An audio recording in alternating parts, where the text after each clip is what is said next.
Hello, friends. Welcome back to the Test Those Breasts podcast. I am your host, Jamie Vaughn. I'm a retired teacher of 20 years and a breast cancer thriver turned staunch, unapologetic, loud supporter and advocate for others, bringing education and awareness through a myriad of medical experts, therapists, caregivers, and other survivors.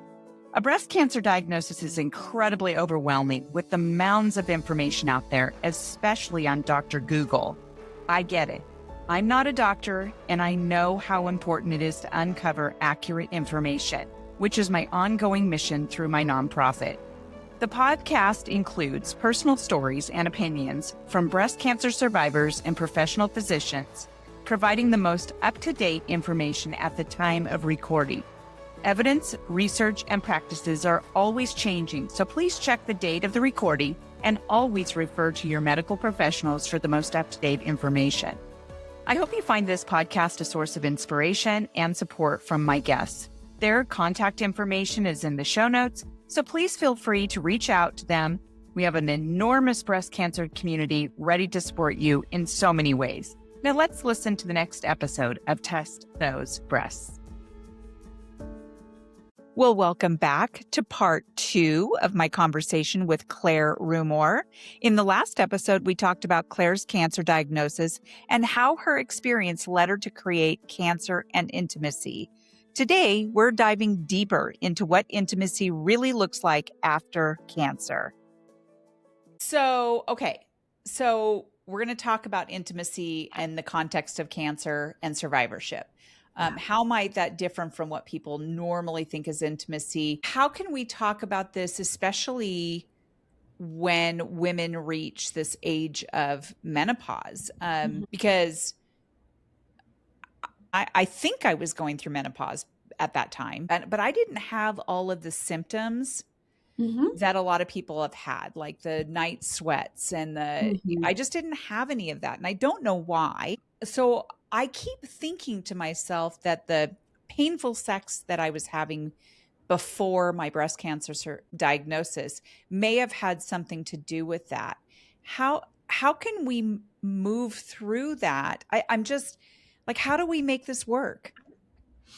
Gosh, again, another huge question. And thankfully, this topic is being taken more seriously, the topic of menopause in general, perimenopause, menopause, and postmenopause. And we have a lot more resources, a lot more health advocates, influencers, spokespeople coming out and not only speaking about this, but also services now being provided that were not and have not been provided. So we get to talk about this now and not feel ridiculous or in the dark. And so there's a wonderful book about menopause. I'm not remembering the author's name right now. I highly recommend it. The title is basically, "What Fresh Hell Is This?" Introspections about menopause, something like that. But it's an easy book to find, and it just gives a refreshing perspective about, I don't want to call it the horrors of menopause, but the changes, the pretty significant changes. And each woman's journey with her own bodily changes and life phase changes are going to be different. So not everyone is going to map to all of the symptoms. And that's a mixture of lifestyle, diet, genetics, health issues, weight, et cetera, exercise level, mobility, all number of things.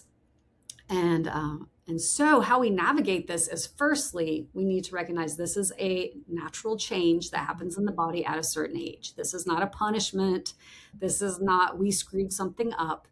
It's a natural wisdom of the body to shift modes. We're moving into more of wisdom years. So energy is being moved out of a focus on reproduction, which is a large part of what the sex drive is about. And now that energy is being redirected towards other activities physiologically and in our lives. And so in order to not take this personally, like life is out to get me, why is this happening to me, is the recognition of, oh, this is a natural phase of life, part of life. It's not just happening to me. This is widespread. And the more I can educate myself about what to anticipate, not what to expect, because there's no map, there's no specific menu, like ABC or 1, 2, 3 that everyone's going to experience. But the more I educate myself on what to anticipate, then I won't be blindsided or caught off guard.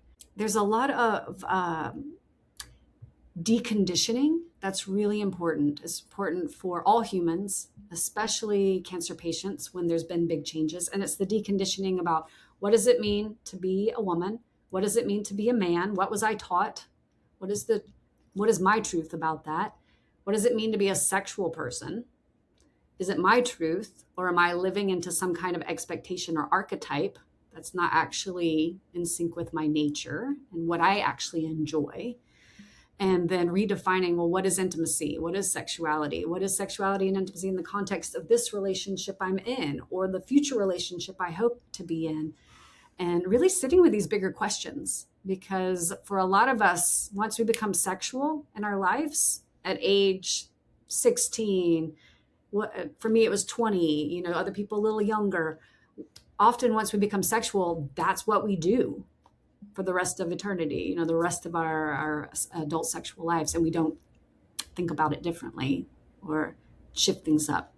Right. So I'm keen on helping people get new language, a new lexicon of activities. I'm very big proponent of permission and possibilities. Like, okay, let's now think outside the box. What else is possible? Let's give you permission to try that on, to explore it, to contemplate it, to be curious, and to think of sex less as a goal-oriented activity, especially when we're coming into survivorship, when we're healing, that we shift out of goal-orientedness and move into process-orientedness. Very interesting. We're on the journey. The journey is the destination. The orgasm is not the destination. Okay. I never even thought about that that way. Yeah. Mm-hmm. I know we talked a little bit about filling the gaps of cancer care in the system, and they overlook that. So one of the things that I would say that medical providers overlook is the mental toll that it takes on cancer patients. They're focused, on the tumor, right? They're focused on getting rid of the tumor, getting you through your treatments and everything like that. And there are a lot of medical providers who are really, really good at recognizing, hey, it's not just about the tumor.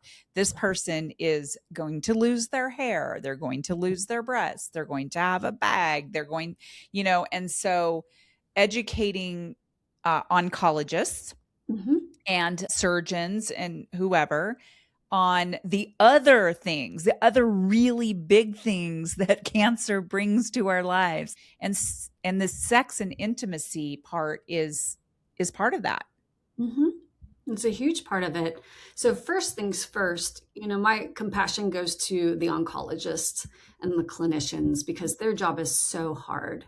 Day after day, they're needing to share very devastating news with people, but also triumphant news of positive changes. But I can't even imagine what that's like for them. And I know with my oncologist, she was seeing 15 to 20 patients a day, and that's a lot. And then checking on patients in the hospital, and then, big shifts. Like I had an emergency situation come up during my care time that wasn't planned for, and my colon perforated. I had to be in the hospital for 2 weeks. I actually had an ostomy bag also for a period of time.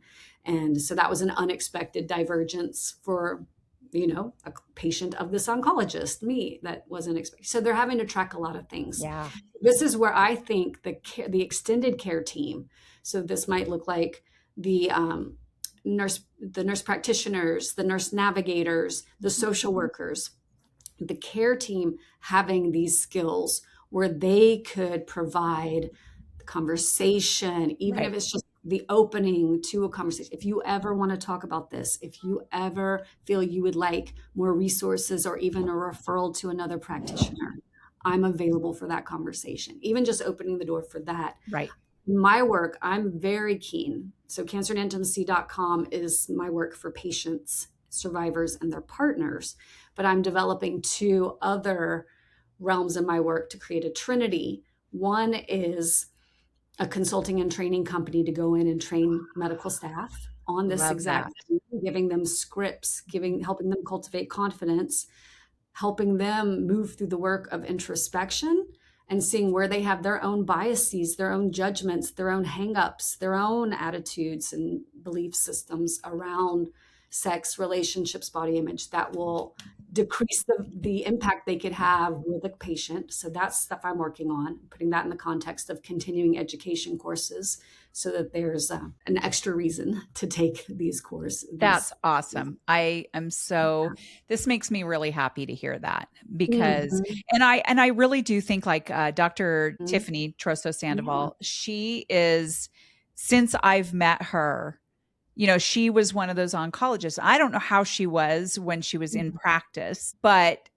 I know by seeing her work online, her reels that she makes, any kind of resource that she puts out there, you can tell that she really has done a lot of work in trying to get into the cancer patient's mind and Yeah. be able to help them through things like, 5 things you should know before you go into your chemo treatments. Right. 5 things you should know before you lose your hair. So Exactly. these are things that are so helpful. She may already, I'm not sure, but 5 things to know about sex, intimacy, Mhm. going through a cancer Oh, yeah. diagnosis. Yeah. Exactly. This is a huge part. So this is what whole patient care is about, that we're including all parts of the patient. And really, that needs to be upheld by all participants of a care team.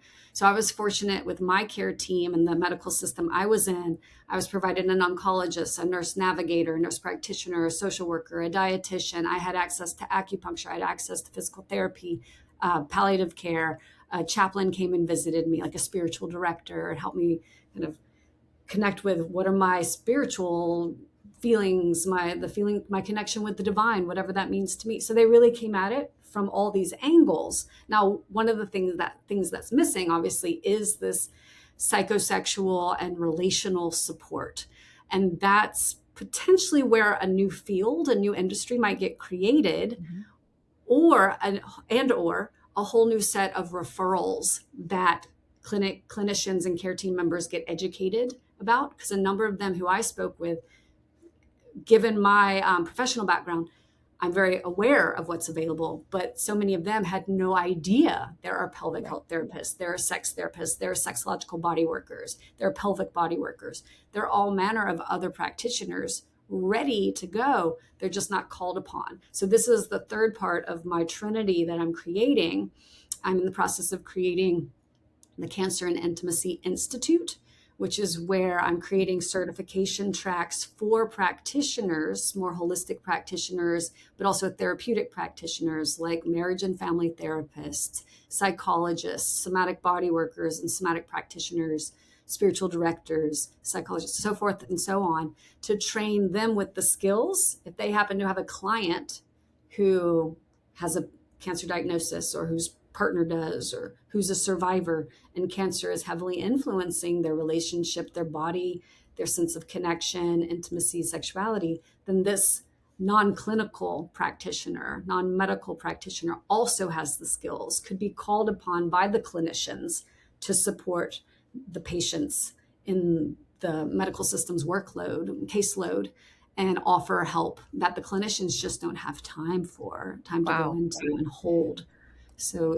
compassionately. Well, and I really appreciate your talking about oncologists because it's really easy for me to, as a survivor, to Mhm. say things like, well, I wish my oncologist would have said this or that or this or that. So, even from a survivor's point of view, I try to look at different angles of what their life is like, which I definitely understand. Like, I'm one of those people who's, I think I'm just naturally empathetic. I Yeah. mean, I love my oncologist. There's things that, we sometimes have a love hate relationship Oh, yeah. for a Same. couple of different reasons. But I do love her, and she absolutely saved my life. And I do know that there are so many oncologists out there who are really doing the work to be more empathetic in their line of work.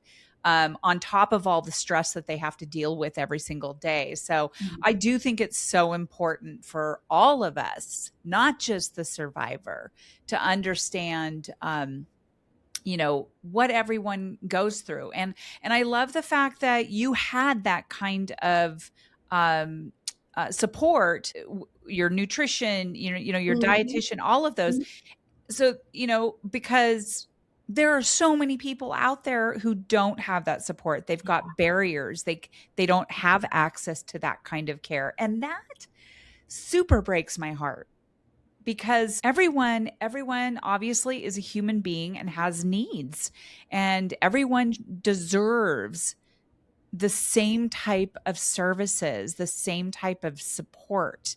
And I wish so much that we could change the world. But what we're doing, like, with me podcasting and amplifying stories like yours and what you're Mhm. doing out there, all we can do is just keep on doing what we're doing and making little changes Exactly. one day at a time, right? Networking, connecting, Yep. supporting each other, because none of us can do it by ourselves. Right. And one of the things that I'm interested in, and if only this were available to all of us, but standards of care that aren't just words written in a preamble or, written in paper, but actually put into practice. Yes. And I can't oversee all the standards of care. The one I'm taking on is a standard of care as it relates to sexual health, intimacy, relationship, and body image, and really promoting that, even if I'm the one who drafts the first version of it, gets my colleagues on board, and then moves it forward into the institutional level to be adopted. This is what I would love to see, so that this is the standard of care. Of course, if you're receiving a diagnosis, you're going to get certain material that helps you orient yourself to what to anticipate. But one of those pieces is going to be around sexual health and intimacy, relationships. I spoke with a cancer survivor today, and she said, and her journey was 20 years ago, but she said not once did her care team ever bring up sexuality. And she'd never felt empowered that she could bring it up with them. And so that's affected her survivorship and also her connection with herself and her own body. And yeah, she's the Well, and best. also when we're talking about policy, Mm-hmm. there are certain things that you can't say, right? I was just talking to someone earlier. I did a pre-interview with someone who works on policy and, breast screenings, making sure that everyone has the proper breast screenings depending Yeah, on, their dense breast tissue or exactly. whatever. And, there are a lot of men who are making these decisions. And if Right. you say the word breast, it makes them uncomfortable, right? So being able to navigate that and using the proper words, imagine going in and saying sex and intimacy, Yeah, and exactly. pleasure, things like, you can't use those Now words. we have to use code words. Exactly. Exactly. Even But though, even though, first of all, men usually love breasts and they love sex. So you would think that they would want to, be on board no matter what to make it better for the woman. I love this fact that you talk about pleasure and luxury. You often emphasize the pleasure is not a luxury, but part of aliveness. Can you unpack what this means for someone who feels their body post treatment has changes in ways that they didn't expect? And I also want to talk about, what are the different types of intimacy besides penetration? hmm For sure. So I like to use a framework where we make distinctions. What is eros? What is something that's sexual? And then what is sexualness? Because these are three different things. And so when I say that intimacy really means our connection to our aliveness, intimacy is how we connect with our eros. So another word for eros is our life force energy, our vitality, our sense of our own aliveness. And unfortunately, the words can be misconstrued and can be layered with taboo and belief systems that clog the genuine meaning, the authentic meaning of the word. So we have eros, which is vitality, life force energy. Something that's sexual is more of the, again, from my linguistic viewpoint, And what I'm meaning in my frameworks, something that's sexual is more of the like PV, like this more sexualized, the performative, the goal orientedness. And this is not a bad thing. I'm more drawing distinctions. You know, we have vitality, just the energy running through our body. Then we have sexuality is when we have a desire for something and we move towards it. And we might do our flirty, performative, I want this, I have a goal. You know, we're very goal directed in that context. And then sexualness is more of an essence. It's like our personality. It's a genuine flirtatiousness that just comes through our being. It's not meant as a seduction. You know, so sexualness is more of an essence. So That, that's like when somebody says, "Oh my God, she is so sexy." And Mhm. just the way you look, the way you talk, the way you move. Yeah, okay. Exactly. Yeah. Whereas if she were more in the sexualized, like she's trying to be provocative, as opposed to just her inner essence Just who she exuding, is. Yeah. just who she is. Yeah. Exactly. Exactly. So when we look at these three things, Eros is vitality, sexuality, meaning performance and goal orientedness, and then sexualness as the essence that's coming through. So, sexualness as being the essence that's coming through us, we can see that there's quite the spectrum of what intimacy and pleasure can mean. And it doesn't need to be reduced to just, as some teachers of mine used to call it, it doesn't need to be reduced to wiggle, wiggle, pop.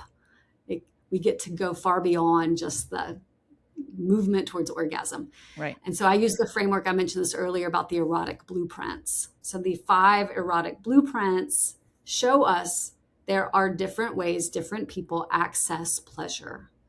There are different pathways to pleasure. So those blueprints are energetic, and I'll briefly describe what these mean: sensual, sexual blueprint, kinky blueprint, and shapeshifter. And so what this means for our purposes, someone who's more energetic means the subtle is what really turns them on. Like maybe it's just hand holding or being in proximity to someone. They can feel energy. They need emotional connection, emotional rapport.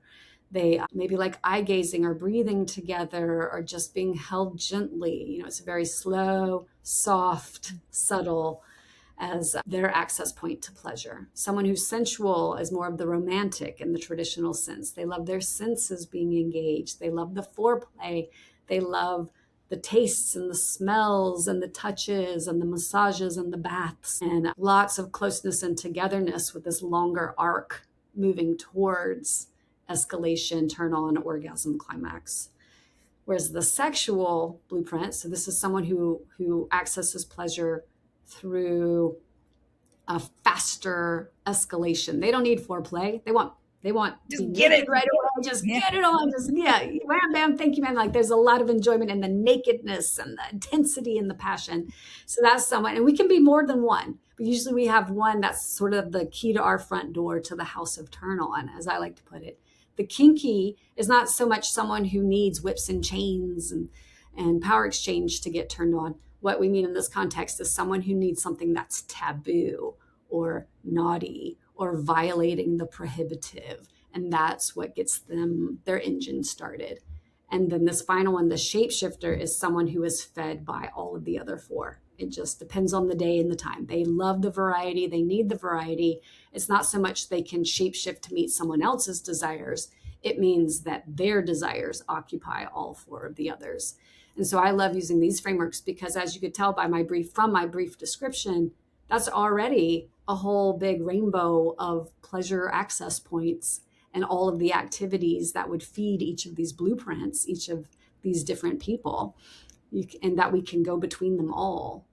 There's from subtlety all the way to maximum intensity and taboo and sensuality. There's a lot there. You know, maybe you can help me put this into the right box.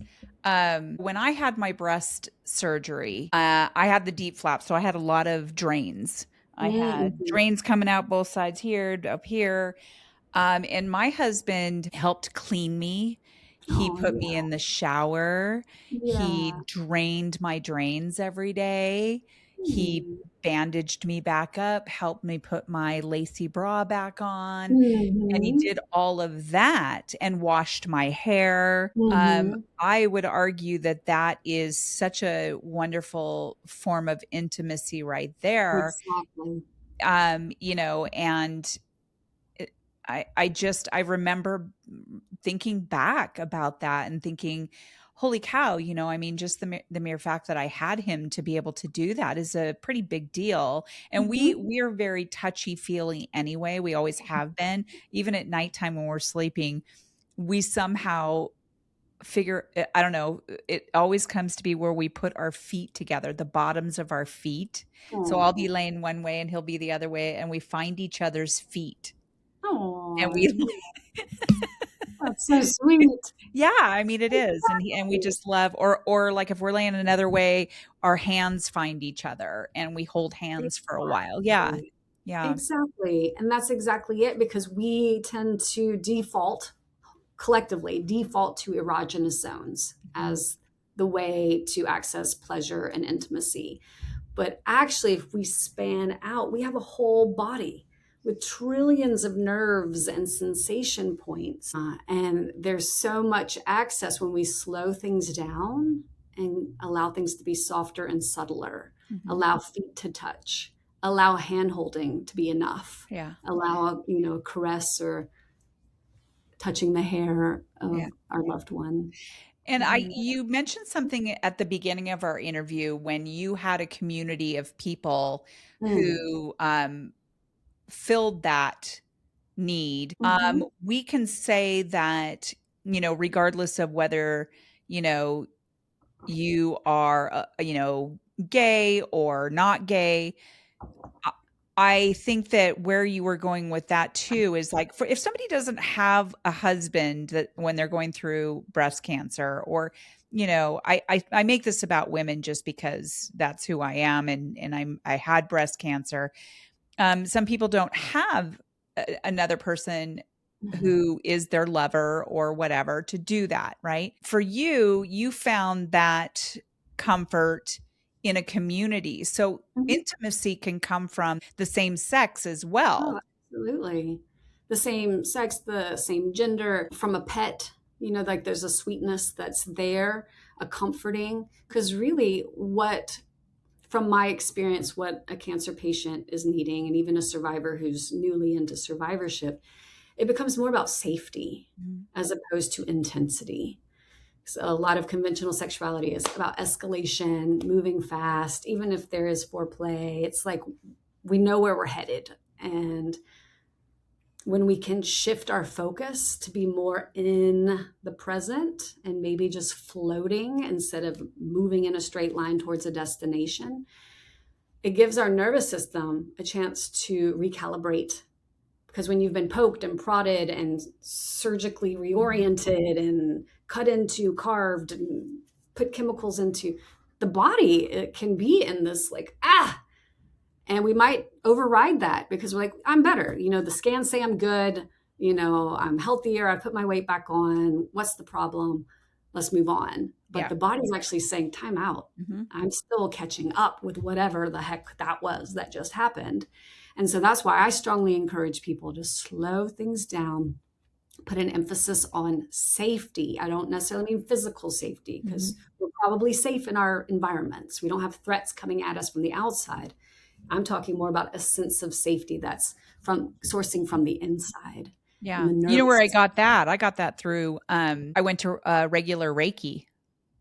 Oh, nice. And that Perfect. was so good for me. Oh my gosh, it was Yeah. so spiritually, I mean, and I had such a great Reiki person, and, Oh, she was wonderful. I got that through Reiki, and even just deep conversation with someone who listens, and a really good therapist yeah, who is really helpful. I think that just all of those put together can really help with that intimacy.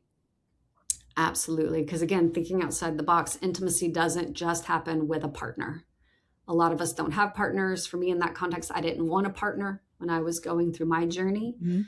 and so we need to recontextualize Mhm. and normalize that Yes. whatever you're feeling called to, it does not need to look like the conventional, traditional, and it might be better for you that it doesn't, and give people more options. Also, like with my husband, he's 64 now.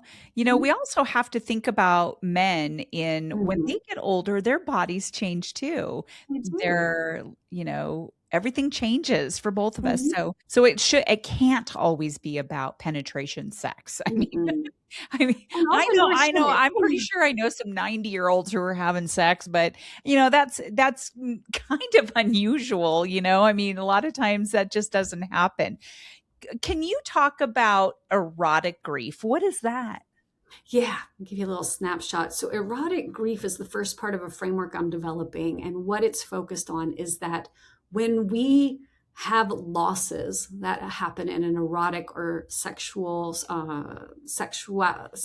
and intimacy context, such as going into medical menopause, such as losing a body part, having breast removed, or having a prostate removed, or in any way, shape, or having a relationship end, any type of change to what we've been accustomed to in our erotic expression. And this does not need illness to generate erotic loss.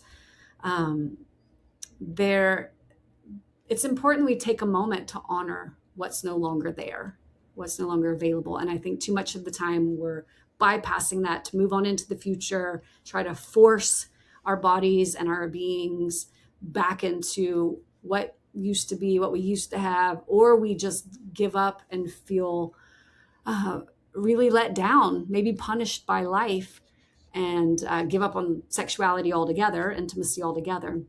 And I say, first things first, let's really take an inventory of what we feel has been lost, what's no longer available, accessible, that we miss, that we're longing for, that we're feeling the absence of. And let's do some ritual around what that meant to us when we had it, what it means now, what it feels like not having it. And I've written an ebook about it called the Oh, Erotic Grief Handbook. That's available on ooh. cancerandintimacy.com. And I've done a version for patients, survivors, partners, and everybody else. So I highly recommend that book. I Yeah, it's 'cause I think a lot of times we are so judgmental of ourselves. Oh my gosh, I lost my breast, so I'm not going to be sexual anymore. That part's over. So like some of us give up, and some of us just like that. Got to get right back on the horse, right? Get right Mhm. back in there. So yeah, that's a different way to look at it for sure. Yeah, Exactly, exactly. In the framework, what's after erotic grief is what I call libido listening. And that's where we start to hear the signals from our body right. about libido, and then libido liberation, which is where we then blossom into the new version of our erotic self. Yeah. Okay. So let's go into this next question. How can partners navigate mismatched desire after cancer without falling into resentment or pressure because of all those things that we have learned from Mhm. our, childhood forward? And when we first started having sex, we have so many things to unlearn. So if some people haven't unlearned those things, that part can fall into resentment, right? Mhm. Oh, very naturally, very easily. In a perfect world, the first thing I would recommend for that couple is to get a couples therapist, if that's possible, so that you have someone holding that process with you, holding that emotional unpacking with you. And if that's not available, then in a perfect world, the partner who's feeling the resentment, usually the caregiver, that they have their own therapist or Yeah. support person that they're working with, because this can be a lot. The mindset and the experience, or let's say the headspace and the experience of a cancer patient, is so different than the headspace and the mindset and the experience of a caregiver who's Mhm. still able-bodied and healthy.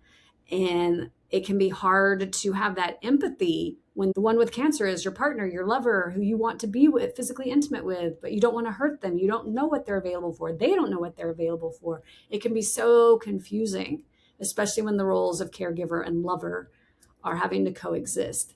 So I say, as much as possible, if outside support can be accessed, to do that. I'm really glad that you said that because I have a lot of people who send me messages and saying, "Hey, I've got this gal who was just diagnosed. She was my best friend or whatever. She was just diagnosed with breast cancer. Are you open to talking to her?" And of course, I'm open to talking to anyone. So Sure, a yeah. lot of times people connect me to people, or if I know someone who's been diagnosed. And really, truly, the very first question I ask them, almost one of the very first questions anyway, is, and like it's not the first question, but Right, I right. ask them, Early in there, yeah. how are you married, or do you have a partner, or if I know, what is your relationship like with your partner? Because one of my friends was diagnosed with breast cancer and I've known her for a while. I don't know her husband, but I did ask her, how is your relationship with your husband? And she says it's not good. He's an alcoholic. He's not understanding. And so she ended up moving out in with her mother, Good. and I went with her to her first oncology appointment because I was the one that could provide her with that comfort and safety. So I always ask people that. And I honestly do believe that it doesn't matter how the relationship is, every single couple should go to therapy. And my husband and I did. We went to therapy, and we've gone to therapy on and off throughout our whole entire marriage, which So healthy. I'm very much a believer that that Mhm. is why we are still together to this Mhm. day, because my Mhm. husband is willing to go to therapy, and we have gone throughout our marriage. So I try to really encourage people to do that. And I think that that does help with intimacy. And I believe that it has helped with intimacy with my own. So yeah. Exactly. Now, libido mismatch it's a thing. It's a phenomenon that happens not just in couples confronting illness, but Mm, couples confronting life. And yeah. so what I've done is also create an ebook called the Libido Journal. And inside that, it's really meant for the mismatched libido zone and helping get in touch with libido. What does libido mean to me? Where am I at with my own libido? So I've done a version that's for a higher libido partner and a lower libido partner, kind of, anyone, not necessarily someone confronting illness. And those are available at my website, clairerumore.com. But I Okay. also have libido journals at cancerandintimacy.com for patients, survivors, and partners to really look at this and get the And all of support. that will be on our in the show notes for sure. Yeah, that's great. It's such an important resource because we're not talking about this unless Right. we're in a therapeutic context with a practitioner who's trained to speak about these things. We're probably not talking about it, and we might be on the sidelines seething in resentment, even though we don't want to be. We want to be Mhm. supportive. We're just not getting our needs met, and we're regressing to a 3-year-old in some of cases. Yeah. Yeah, because I mean, like you were talking about with the caregiver, when there is an illness and the caregiver is doing Mhm. things that is causing resentment in the patient. Like for example, my husband decided it was a super duper good idea to go Yeah. buy a motorcycle right in the middle of my chemo treatments. I was so fucking mad. And we talk about this. We Oh my actually gosh. interviewed together Nice. early on. I had Nice. my friend John interview us, and we talked about that. I was angry with him for buying a motorcycle because I can't stand motorcycles, and he decided to do that. And I was scared, of losing him and all of Of that. course. And then Jeez. he was resentful towards me because I wanted to go to New Orleans to get my breast surgery because I wanted the deep flap, and we don't have anyone here in Reno who does that. So he was Right. angry with me. So we literally fought when I was dealing with cancer. We were both resentful. Oh, so But you hard. know what? Sometimes when you fight like that, that's communication. Yeah. We communicated what we were thinking, right? Yeah. Sometimes the steam has to be let to blow off. And then, of course, it led to us being even closer. So I Yeah. think that sometimes when people think that people are fighting, oh, you know, they're not good together. Well, they shouldn't be together. No. If that was the case, we would not even be together. We fought a lot.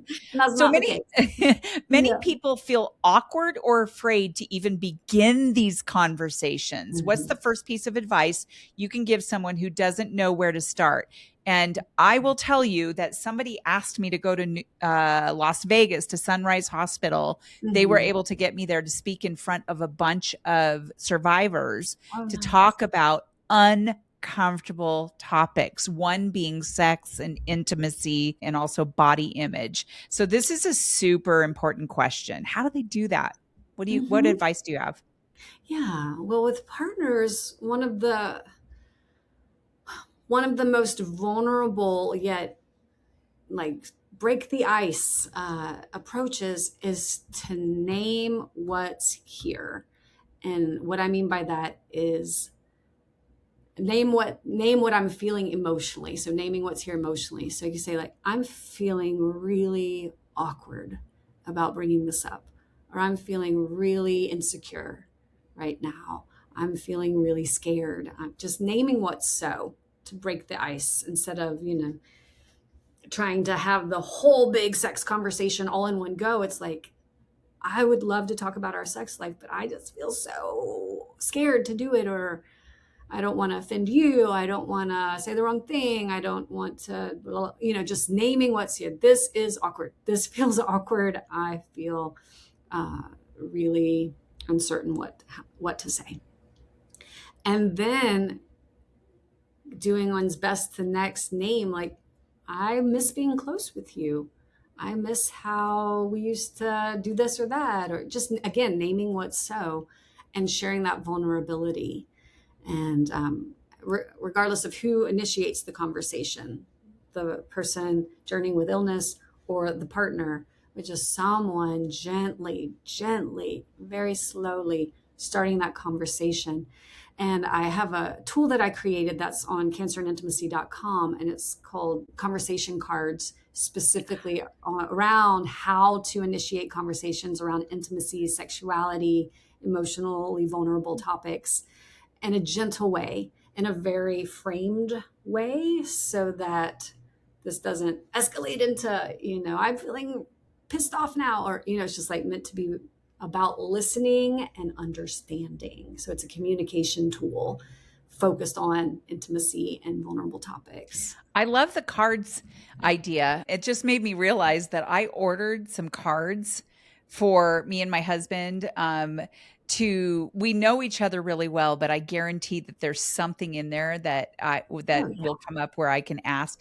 But I got them for Valentine's Day, and I haven't gotten them in the mail yet. Oh, To gosh. start the conversation, like asking tell me about what, or whatever. And I just Totally. thought that, for people like us, it's like having cards like that Mhm. also are all part of the intimacy. Completely. And Yeah, romance. Mine are digital downloads, so they'll arrive in one's inbox immediately. No need to wait. Oh my gosh, I really want those. I really want to Mhm. have that conversation with my husband. This Yeah, is they're so little fun. sweet prompts. Mhm.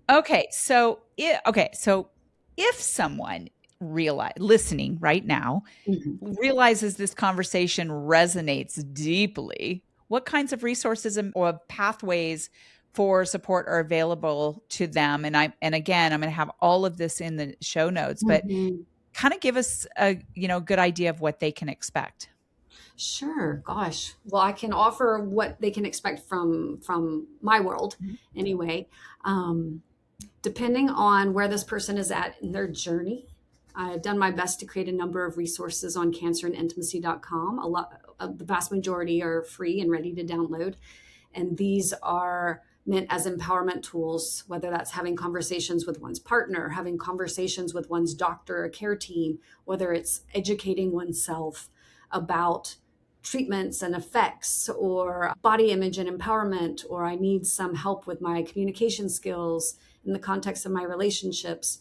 I developed a number of things. The other piece that's so important to me is helping folks normalize what they're experiencing, and emphasizing with bright lights and lots of exclamation points, you are not broken.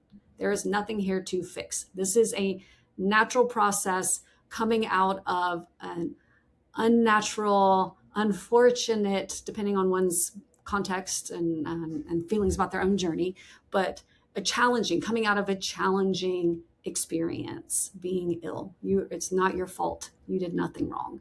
And so that's what I want to normalize for people. And not only you're not alone, you're not the only one going through this. There are so many people given that 70% of cancer patients become survivors and go on to live quite a nice long life, there's a lot of people confronting these issues. We just haven't been talking about it, so it's easy to feel isolated. So I like to normalize that for people. And again, the resources I've built on my site help lubricate those conversations and help empower patients, survivors, and partners with education, whether that's about erotic grief, whether that's about ways to cultivate intimacy when what we're used to is not available, whether that's libido journal, whether that's mismatched libidos. Is really helping people understand from a sex therapy and a sexology lens what's going on with them and how it's natural and they can love who they are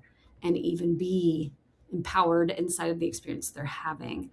Now, my long range vision is to train other practitioners to be available to cancer patients and survivors so that there are plenty more resources, that there's much more writing about this, there's many more services available around this, that there are sex therapists who specialize in cancer and intimacy, and that as soon as someone receives a diagnosis, they're also receiving a folder full of educational material and they're being checked in with throughout their journey at different times by their care team on what are you noticing in your body? What kind of support might you need? How can we help you? Who can we help you connect with as a referral? We're here for you.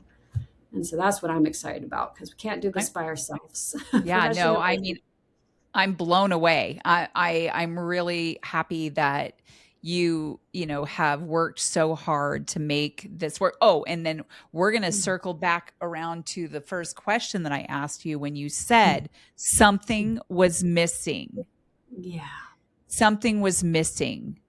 How has that changed? So the something that was missing was that I wasn't in alignment with my nature and my essence. I was pretending, or without realizing it, I was trying to be someone I wasn't. Again, I mentioned that being 1 degree off. And I didn't mention this earlier on, but what I was experiencing at that time, right before my diagnosis, that really showcased to me that I was off, was I was experiencing what I can only describe as existential nausea.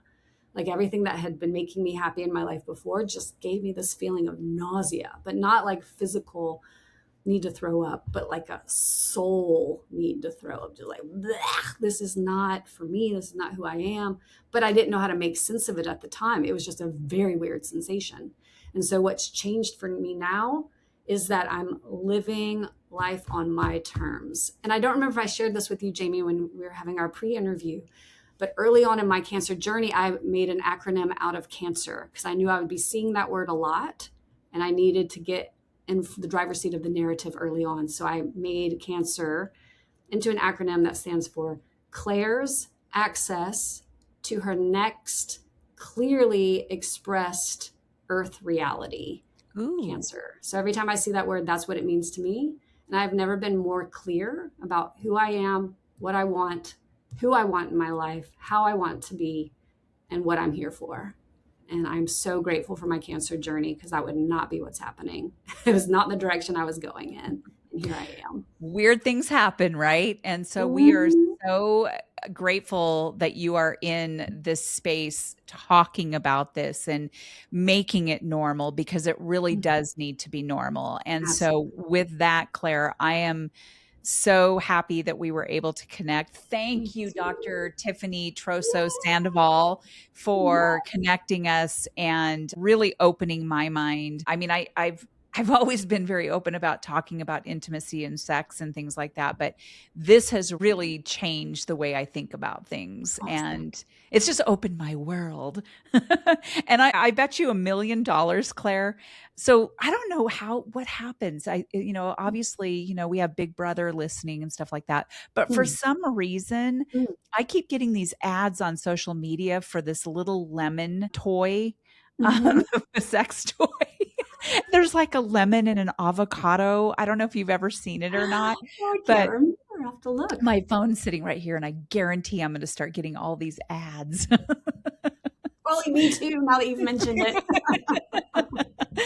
Well, is there anything you would like to leave us with before we wrap up today? Gosh, let's see. To everyone listening, I want to honor you for the journey that you've been on, the experiences that you've had, because this is not easy stuff at all. And I'm glad that you're all here. And Jamie, I'm so grateful for the work you're doing. And I want to encourage you to be open to permission to explore, to reclaim who you are and possibilities for what else is possible, and that you can get in the driver's seat of your own narrative about what this experience means for you and who you are moving forward. So empowerment is available. We're here for it. Love that. Well, thank you for that. And in the show notes, everyone, I will have Claire's website, email, all of her social media that she's on, and all kinds of fun resources with a code that's CA120 for 20% off on some things. Cancer and NBC. So CAI20 for 20% off at the store. Awesome. I love it. Thank you very much. And to my audience, thank you once again for joining us on this episode of Test Those Breasts. It's always a pleasure to have you on. And I would really appreciate if you would share and review and come visit us again. And thank you very much. We'll see you next time on the next episode of Test Those Breasts. Bye for now. Friends, thank you so much for listening to this episode of Test Those Breasts. I hope you got some great, much needed information that will help you with your journey.